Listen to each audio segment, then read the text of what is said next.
ನಮಸ್ಕಾರ ರೀ ಎಲ್ಲರಿಗೂ ನಮ್ಮ ಪಾಕ ಸಂಗಮ ಚಾನಲ್ಗೆ ನಿಮ್ಮೆಲ್ಲರಿಗೂ ಆಧಾರದ ಸುಸ್ವಾಗತ. ಇವತ್ತು ಸುಲಭವಾಗಿ ಮಾಡುವಂತಹ ಸ್ವಾದಿಷ್ಟವಾದ ಮಸಾಲ ಕ್ಯಾಪ್ಸಿಕಮ್ ರೈಸ್ನ ಹೆಂಗೆ ಮಾಡೋದು ಅಂತ ಹೇಳಿ ನೋಡೋಣ ಬರ್ರಿ. ಊಟದಲ್ಲಿ ಲಂಚ್ ಬಾಕ್ಸಲ್ಲಿ ಹಾಕಲಿಕ್ಕೆ ಬಹಳ ಬೇಗ ಮಾಡ್ಕೋಬಹುದು.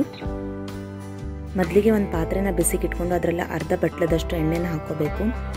ಅದಕ್ಕೆ 1 ಚಮಚದಷ್ಟು ಸಾಸಿವೆ ಹಾಕೊಳ್ಳೋಣ. ಸಾಸಿವೆ ಚಟಪಟ ಅಂತ ಅಂದಮೇಲೆ 1 ಚಮಚದಷ್ಟು ಜೀರಿಗೆನ ಹಾಕೊಳ್ಳೋಣ. ಜೊತೆಗೆ ಸ್ವಲ್ಪ ಗೋಡಂಬಿನ ಹಾಕೊಳ್ಳಿಕತ್ತೀನಿ. ಆಪ್ಷನಲ್ಲು ನಿಮ್ಗೆ ಇಷ್ಟ ಇದ್ರೆ ಹಾಕ್ಕೊಳ್ರಿ. ಗೋಡಂಬಿ ಸ್ವಲ್ಪ ಹೊಂಬಣ್ಣಕ್ಕೆ ಬಂದಮೇಲೆ 2 ಸಣ್ಣದಾಗಿ ಕತ್ತರಿಸಿರುವಂತಹ ಉಳ್ಳಾಗಡ್ಡಿನ ಸೇರಿಸ್ಕೋಬೇಕು.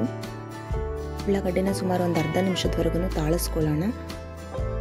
ಅದ್ರ ಬಣ್ಣ ಸ್ವಲ್ಪ ಚೇಂಜ್ ಆದಮೇಲೆ ಅದಕ್ಕೆ ಒಂದು ಸ್ವಲ್ಪ ಕರಿಬೇವಿನ ಸೊಪ್ಪು,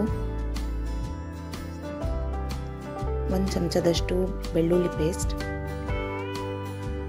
1 ಚಮಚದಷ್ಟು ಅರಿಶಿಣ ಪುಡಿ, 2 ಚಮಚದಷ್ಟು ಖಾರದ ಪುಡಿನ ಹಾಕಬೇಕು. ನಿಮ್ಮ ಖಾರಕ್ಕೆ ಅನುಗುಣವಾಗಿ ಖಾರದ ಪುಡಿಯನ್ನು ಹಾಕ್ಕೊಳ್ರಿ. ಜೊತೆಗೆ 1/4 ಚಮಚದಷ್ಟು ಹಿಂಗನ್ನು ಹಾಕಿ ಎಲ್ಲನೂ ಸರಿಯಾಗಿ ಮಿಕ್ಸ್ ಮಾಡಬೇಕು.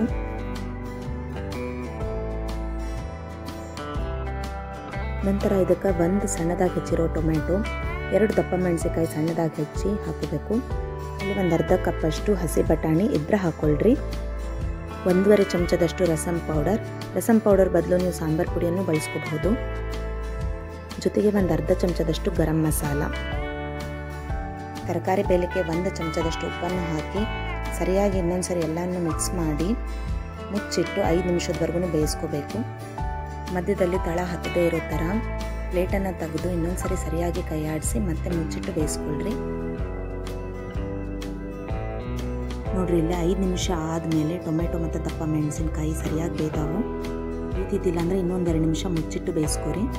ಈಗ ಇದಕ್ಕೆ ನಾವು ಮೊದಲೇ ಮಾಡಿಟ್ಕೊಂಡಿರೋಂತಹ 1.5 ಕಪ್ಪಷ್ಟು ಉದುರಾಗಿರೋ ಅನ್ನನ ಸೇರಿಸ್ಕೊಂಡು ಸರಿಯಾಗಿ ಮಿಕ್ಸ್ ಮಾಡ್ಕೊಳ್ಳೋಣ. ಮೊದಲಿಗೆ ನಾವು ತರಕಾರಿ ಬೇಯಲಿಕ್ಕೆ ಬರೀ 1 ಚಮಚದಷ್ಟು ಉಪ್ಪನ್ನು ಮಾತ್ರ ಹಾಕ್ಕೊಂಡಿದ್ವಿ. ನಿಮ್ಮ ರುಚಿಗೆ ಅನುಗುಣವಾಗಿ ಇನ್ನೊಂದು ಸ್ವಲ್ಪ ಉಪ್ಪನ್ನು ಸೇರಿಸ್ರಿ. ನಾನು ಇನ್ನೊಂದು ಅರ್ಧ ಚಮಚದಷ್ಟು ಉಪ್ಪನ್ನು ಹಾಕ್ತೀನಿ. ಕೊನೆಯದಾಗಿ ಸ್ವಲ್ಪ ಕೊತ್ತಂಬರಿ ಸೊಪ್ಪನ್ನು ಹಾಕಿ ಸರಿಯಾಗಿ ಇನ್ನೊಂದ್ಸರಿ ಮಿಕ್ಸ್ ಮಾಡಿದ್ರೆ ಮಸಾಲ ಕ್ಯಾಪ್ಸಿಕಮ್ ರೈಸ್ ರೆಡಿ. ಬಹಳ ರುಚಿಯಾಗಿರ್ತದೆ, ಬಹಳ ಈಸಿಯಾಗಿ ಮಾಡ್ಕೋಬಹುದು. ಖಂಡಿತ ಒಂದು ಸರಿ ಮನೆ ಒಳಗಡೆ ಟ್ರೈ ಮಾಡಿ ನೋಡಿರಿ. ಅದನ್ನು ತಿನ್ನಬಹುದು. ಇಲ್ಲ ಜೊತೆಗೆ ಒಂದು ಸ್ವಲ್ಪ ಉಪ್ಪಿನಕಾಯಿ ಅಥವಾ ರಾಯ್ತ ಅಥವಾ ಹಪ್ಪಳ ಸಂಡಿಗೆ ಜೊತೆ ಬಹಳ ರುಚಿ ಅನ್ನಿಸ್ತದೆ.